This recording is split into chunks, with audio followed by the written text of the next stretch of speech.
ஜெய் ஸ்ரீ மாத்ரே நமக. ஜெய் குருதத், ஜெய் குரு பரசுராம். நமஸ்காரம். நான் கரூர்லேருந்து வல்சலா பண்ணிக்கிறேன், பிரசன்ன ஜோதிடர். இன்றைக்கி நம்ம தை மாத பலன்கள் கன்னி ராசிக்கு பார்க்க போகிறோங்க.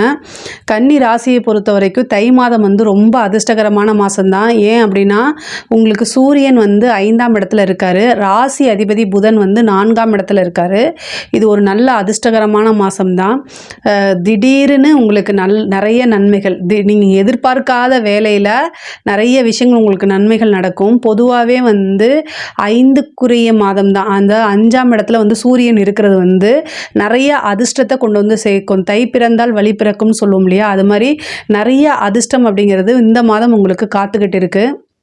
ராசியாதிபதி புதன் 4ஆம் இடத்துல இருக்கிறது ரொம்ப ரொம்ப ரொம்ப நன்மைகள். பொருளாதார ரீதியாக நிறைய மாற்றங்கள் இந்த மாதத்துலேருந்து உங்களுக்கு நிறைய நடக்கும்.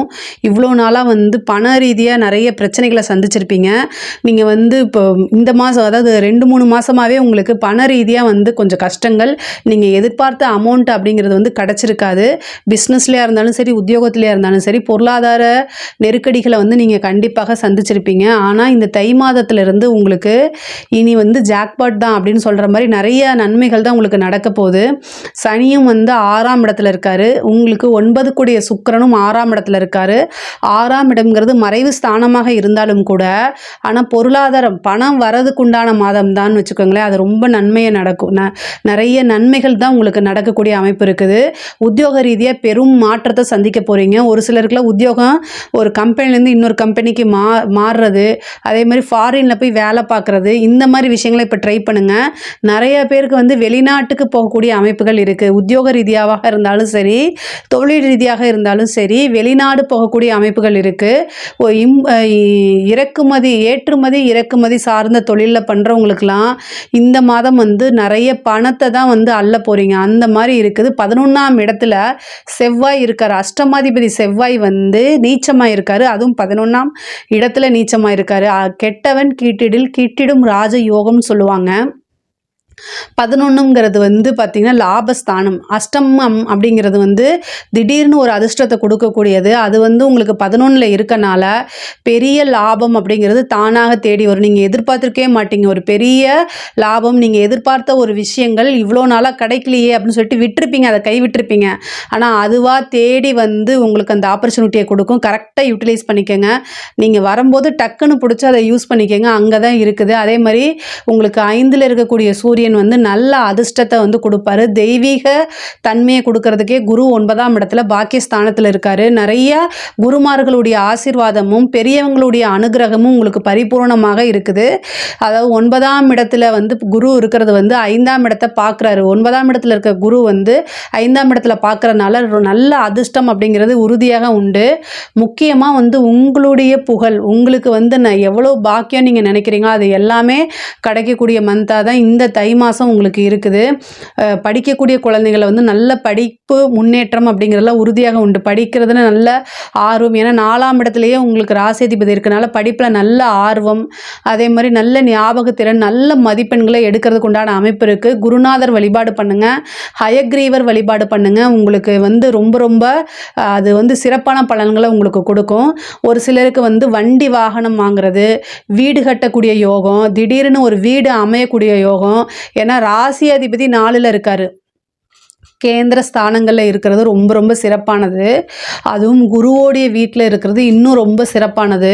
நீங்கள் ஆல்ரெடி ஒரு வீடு பார்த்துட்ருப்பீங்க, அந்த வீடு கிடைக்காதுன்னு நினச்சிருப்பீங்க. ஆனால் திடீர்னு இந்த மாதம் அது உங்களுக்கு கை கூடிரும். புதன் ராசியாதிபதி 4ஆம் இடத்துல இருக்கனால வீடு வாங்குறதுக்கு இவ்வளோ நாளாக முயற்சி பண்ணிகிட்ருக்கிறது. அதே மாதிரி உங்களுடைய கனவு அப்படின்னு நீங்கள் நினச்சிட்ருப்பீங்களா, அது எல்லாமே இந்த மாதம் உங்களுக்கு நிறைவேறும். அதே மாதிரி ஆண் நண்பர்களாக இருந்தாலும் சரி, பெண் நண்பர்களாக இருந்தாலும் சரி, அவங்கக்கிட்ட ரொம்ப கவனத்தோடு செயல்படுங்க. 6ஆம் இடத்துல சனி இருக்கனால சண்டை சச்சரவுகள் வரும். அதுவும் நண்பர்கள்கிட்டையும் நமக்கு மனசுக்கு பிடித்தவர்கள்கிட்டையும் சண்டை சச்சரவுகள் வரதுக்குண்டான அமைப்பு இருக்குது. கணவனாக இருந்தால் மனைவியும், மனைவியாக இருந்தால் கணவனும் ஒருவரை ஒருவர் அனுசரித்து செல்லக்கூடிய காலகட்டம் தான் இந்த மாதம் அப்படிங்கிறத ஞாபகம் வச்சுக்கோங்க. ஒரு சிலருக்கு காதலில் பிரச்சனைகள் இருந்தவங்கெல்லாம் அந்த காதல் ரீதியாக இருக்கக்கூடிய பிரச்சனைகள் எல்லாம் சால்வ் ஆகி ஒருவரை ஒருவர் சேர்ந்து அவங்களுக்குள்ள உங்களுக்குள்ள வந்து நல்ல ஒரு ரிலேஷன்ஷிப் மலர்றதுக்கு உண்டான அமைப்பு இந்த மாதம் இருக்குது. ஒரு சிலர் வந்து அடுத்த ஸ்டேஜுக்கு, அதாவது காதல் அப்படிங்கிறது வந்து அடுத்தது, லவ்ங்கிறது வந்து அடுத்த ஸ்டேஜ் வந்து மேரேஜ், இவ்வளோ நாளாக யோசிச்சுட்டு இருப்பீங்க. இந்த மாதம் வந்து நீங்கள் போய் உங்கள் பெற்றோர்கள்கிட்ட வந்து பர்மிஷன் கேட்கும்போது குருவோடைய அனுகிரகம் 9ஆம் இடத்துல இருக்குது. அதனால் உங்களுக்கு வந்து என்னென்னா அனுமதி அப்படிங்கிறது கிடைக்கும். அது பெரியோர்களால் நிச்சயிக்கப்பட்ட திருமணமாக மாறுறதுக்கு உண்டான அமைப்பு இருக்குது. ஒரு சிலருக்கு இந்த மாதம் வந்து திருமணம் ஆகிறதுக்கு உண்டான அமைப்பு இருக்குது. ஒரு சிலருக்கு திருமணம் அப்படிங்கிறது கைகூடி வரும்.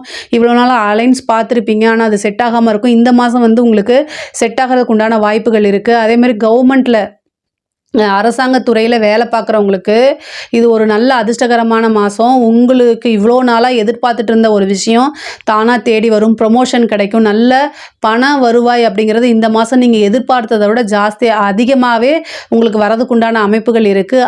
அரசியல் சம்மந்தப்பட்டவங்களுக்கு வந்து ஒரு நல்ல மாதம்னே சொல்லலாம். 9ல் இருக்கக்கூடிய குரு வந்து உங்களுடைய புகழை ஊரறிய செய்கிறதுக்கு உண்டான வாய்ப்புகள் இருக்குது. நீங்கள் தட்சிணாமூர்த்தி வழிபாடு பண்ணுங்கள், சிவபெருமான வழிபாடு பண்ணுங்கள். ஞாயிற்றுக்கிழமை அரசியல் கன்னி ராசியில் இருக்கிறவங்க ஞாயிற்றுக்கிழமை சூரியனுக்கு வில்வத்தால் அர்ச்சனை பண்ணுங்க. ஏன்னா உங்களுக்கு 12ஆம் அதிபதி சூரியனா வந்து அவர் 5ஆம் இடத்துல இருக்காரு, அதிர்ஷ்டத்தை கொடுக்கறதுக்கே காத்துக்கிட்டு இருக்காரு. அதனால வந்து வில்வத்தால் அர்ச்சனை பண்ணுங்க. உங்களுக்கு திடீர்னு ஒரு நல்ல பொறுப்பு, பதவி இது எல்லாமே தானாக தேடி வரும். பொதுமக்களுடைய பெரும் ஆதரவும் திரள்வும் உங்களுக்கு உறுதியாக உண்டு. நீங்கள் வந்து படிப்படியாக முன்னேறக்கூடிய காலகட்டம் தான் அரசியல்வாதிகளை பொறுத்த வரைக்கும் இருக்குது. பெண்களை பொறுத்த வரைக்கும் நல்ல உத்தியோகத்தில் இருக்குது. ஆடை ஆபரண சேர்க்கை இருக்குது. ஒரு சிலருக்கு வாகன பிராப்தம் இருக்குது. வீடு கட்டக்கூடிய அமைப்புகள் இருக்குது. தாயாருடைய உடல்நிலையில் நீங்கள் ரொம்ப கவனமாக இருக்கணும். உங்களுக்கு பாதகாதிபதி 7ஆம் அதிபதி குருவாக இருக்கிறாரு. அவர் வந்து 9ஆம் இடத்துல இருக்கனால தந்தை வழி சொத்துக்கள் வந்து வந்தாலும் கூட தந்தையாருக்கு உடல்நல குறைவோ அல்லது தந்தையாருக்கு ஒரு சிறு கண்டமோ இந்த மாதத்தில் இருக்குது. அதனால் ரொம்ப கவனமாக இருக்கணும். நீங்களுமே வந்து வண்டி வாகனங்களில் போகும்போது கவனமாக இருங்க.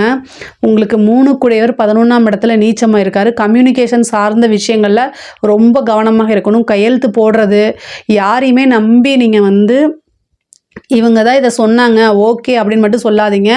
எந்த ஒரு விஷயமா இருந்தாலும் அலசி ஆராய்ந்ததுக்கு அப்புறம் தான் நீங்கள் ஒரு முடிவெடுக்கணும். ஒரு அக்ரிமெண்ட் சைன் பண்ணுறது, நீங்கள் ஒரு வீடு வாங்குறீங்கன்னா அந்த பத்திரத்தை பார்த்துட்டு என்ன செய்யணும் அப்படின்னா ஒரு ஒப்பீனியன் கேட்கணும். Legal opinion. கன்னி ராசியாக இருக்கனால ஒரு டைமுக்கு 2 டைம் வந்து ஒப்பீனியன் கேளுங்க. பெரிய அமௌண்ட்டை நீங்கள் ஒரு இதில் இன்வெஸ்ட் பண்ணுறீங்கன்னா பல தடவை யோசிச்சுட்டு 2-3 பேர்த்துக்கிட்ட ஒப்பீனியன் கேட்டுட்டு அதுக்கப்புறம் இன்வெஸ்ட் பண்ணுங்கள். கன்னி ராசினாலே ரொம்ப புத்திசாலித்தனமாக தான் இருப்பாங்க. நல்ல நிர்வாக தன்மை இருக்கும். அதே மாதிரி அப்டேட்டடாக இருப்பீங்க. ஸோ இந்த விஷயங்கள் எல்லாமே இருந்தாலுமே இந்த மாதம் வந்து சில கிரக சூழ்நிலைகள் சரியில்லை அப்படிங்கும்போது ஒரு தடவைக்கு 2 தடவை நம்ம ஒப்பீனியன் கேட்குறது, நமக்கு வெல்விஷர்னு யாரை நினைக்கிறோமோ நம்மளுடைய நலம் விரும்பிக்கிட்ட கேட்குறது ரொம்ப ரொம்ப நல்லது. அதே மாதிரி தாய் தந்தையருடைய உடல்நிலையில் கவனம் செலுத்துறீங்கனாலே போதுமானது. கன்னி ராசியை பொறுத்த வரைக்கும் தை மாதம் வந்து ரொம்ப அருமையானவும் அதிர்ஷ்டமான மாதமாக தான் இருக்குது. இதில் ஏதாவது சந்தேகங்கள் இருக்குது அப்படின்னா கமெண்ட்ஸில் கேளுங்க. நான் கண்டிப்பாக ஆன்சர் பண்ணுறேன். நம்மளுடைய சேனலை லைக் பண்ணுங்கள், ஷேர் பண்ணுங்கள், சப்ஸ்கிரைப் பண்ணுங்கள். நன்றி, வணக்கம்.